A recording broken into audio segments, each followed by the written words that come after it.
nuestra psicóloga y especialista en el tema, Gabriela, un tema muy importante. Muchas felicidades y bienvenida, que eres mamá también. Gracias, igualmente, muchas gracias. Oye, un tema que de pronto parece que es como una cosa de, ay, es que las mujeres no se organizan, pero sí hay un cambio cerebral, hormonal, ahora sí que en nuestra psicología, una vez que nos convertimos en madres. Sí, mira, o sea, de por sí desde el embarazo vemos que hay como muchos cambios, ¿no? Y nos vamos adaptando a este tipo de cambios.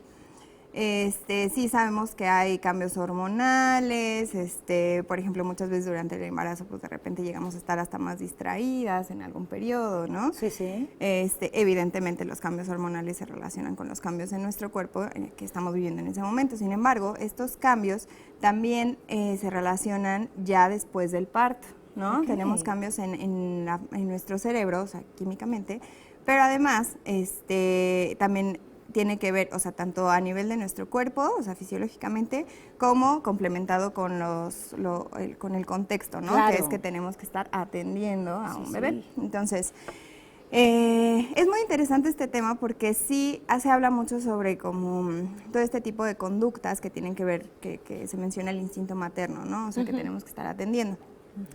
Pero también se van desarrollando, ¿no? Yo me acuerdo que cuando yo tuve a mi bebé, yo no nací con el instinto materno porque todo me preocupaba, ¿no? No es la única entonces que tiene por ahí esa duda, Brenda. Yo lo decía en el sentido de que no sabía cómo atender tantas cosas que uno tiene que hacer con el bebé.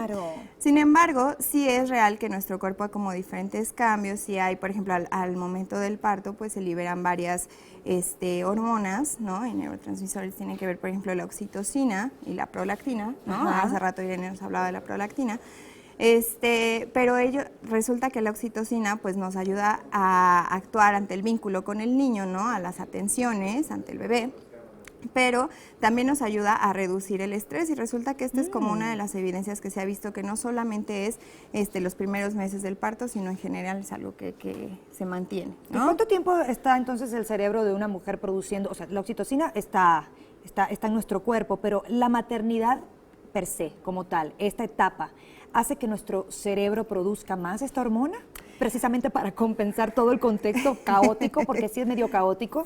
Cambian los niveles, sí, pero sí hay algunas modificaciones en nuestro cerebro que permanecen. Por ejemplo, sí nos hacemos más hábiles en la cuestión de solución de problemas, es decir, nos enfrentamos a muchos retos, ¿no? No quiere decir que las mamás, que las mujeres que no son mamás no tengan habilidad en solución de problemas, pero específicamente en el caso de cuando somos mamás nos tenemos que adaptar, ¿no? Esa sería la palabra, nos tenemos que adaptar a cubrir varias necesidades en ese momento, tanto de la demanda del recién nacido, ¿no?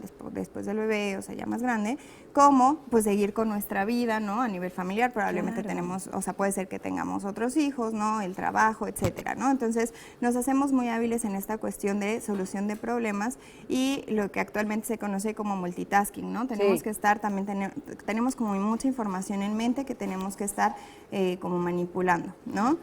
Oye, Brenda, y bueno, nos hablas acerca de estos cambios.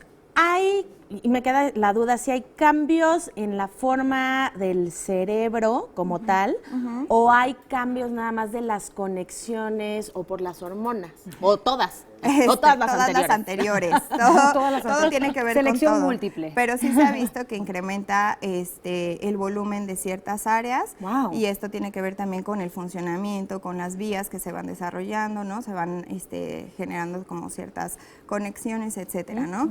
Pero dentro de esto también, por ejemplo, se ha visto que hay muchas de estas conductas que tienen, por ejemplo, cuando nos hacemos más hábiles en cuestiones de sentidos, entonces, por ejemplo, podemos diferenciar de repente el llanto de nuestro bebé de otros, el llanto, ¿no? es un tema y tocaste el punto clave y es una pregunta que viene a mi mente. El llanto de los bebés sí produce una alerta, pero sumamente potente a las madres, ¿verdad? Una mujer que no es madre aún, por ejemplo, me incluyo en este grupo, que no tolera mucho el llanto de los bebés, yo me descontrolo mucho. ¿Por qué luego de tener un hijo suelen tomarlo con una calma y no se desesperan? ¿Es esto parte de este proceso químico? Y es en serio. A ver, ¿Cómo hacen para tener? Fogueo, ¿no? Exacto, ¿se acostumbran o cómo es esto? La explicación va relacionada con que el llanto tiene esa función de alertarnos, ¿no? Porque el bebé necesita algo y independientemente de quién sea que lo escuche, la idea es que vayamos a atenderlo. Sin embargo, y este es otro de los cambios que tenemos cuando somos mamás, es que nosotros al principio, haz de cuenta que se activa un área más emocional, que es la amígdala, y entonces actuamos con más alerta, y entonces estamos, inclusive en nuestros sueños más ligeros, estamos más atentos a atenderlo, ¿no? Y después se ha visto inclusive con resonancia magnética que después de los primeros 3 meses ya no es tanto desde la parte emocional, sino ya, como ya sabemos más o menos por dónde va el asunto, ya nos vamos entendiendo más, entonces ya es desde un área más como más racional, generamos ¿no? resistencia a la urgencia. Es más razonada, ya sabemos más o menos cómo, ya no estamos tan en alerta, pero es natural que estemos en alerta para cubrir esas necesidades, entonces sí es, y por eso una persona que no es mamá, pues todavía no ha adquirido como estas habilidades, no se ha generado este proceso, ¿no? Entonces, pero sí es uno de los puntos importantes de los cambios que se ha visto. También, por ejemplo, ante el tacto, pues de repente, ya sea al recibir la caricia del bebé o ya sea que nosotros acariciemos, esto activa ciertos sistemas de recompensa en nosotros, ¿para qué? Para que nos fomente también el estar cuidando al bebé, el que nos Están muy bien Muchas diseñados. cosas. Estamos. Muy bien diseñados. Definitivamente. Entonces, Un tema que da para muchísimo, Brenda, la verdad. Sí, es muy interesante y para que conozcamos que muchas de estas respuestas de repente que parecían más instintivas, como el miedo, como estar en alerta y todo eso, tiene que ver con una cuestión natural que traemos y que tiene que ver con los cambios. Ahí está. durante ser mamá.